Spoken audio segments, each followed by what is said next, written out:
Vous avez une autre casquette depuis plusieurs années, vous défendez une ligne libérale avec votre mouvement Droite Libre. Est-ce que cette ligne elle est en train de disparaître chez la famille dont vous avez été une des dirigeantes, chez les Républicains? On entend des dirigeants parler de forte hausse du SMIC, d'autres nous dire que la baisse des dépenses ou des déficits, c'est pas si important. Je suis venue vous parler ce matin de Futurae, ça me tient à cœur. C'est une école, elle est résolument tournée vers le business et il n'y a pas l'ombre du commencement, du début de politique dans cette école. On a bien compris, mais vous gardez l'animation de ce mouvement. C'est vraiment important. Après, mes convictions personnelles, c'est autre chose et ça n'interfère nullement dans le lancement de cette école.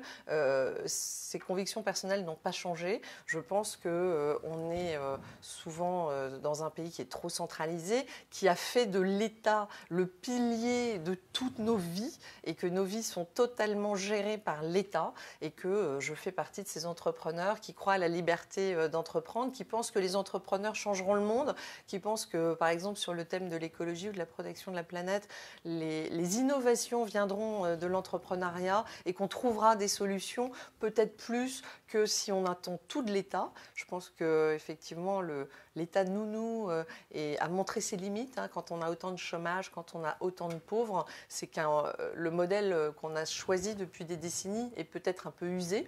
Mais ce discours-là, je l'entends assez peu de la classe politique. Il y a encore un espace pour les idées libérales. On voit que la droite se cherche un peu.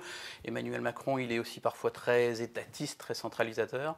Oui, il n'a pas baissé la dépense publique, par exemple, alors que je crois que ce qu'attendent les gens, c'est des services publics efficients, des services publics qui fonctionnent vraiment bien. Et je fais partie de ceux qui pensent qu'il faut investir, au contraire, beaucoup plus dans la justice, dans la police, dans le régalien, dans la santé, dans l'éducation, parce que ça, c'est l'avenir de notre pays.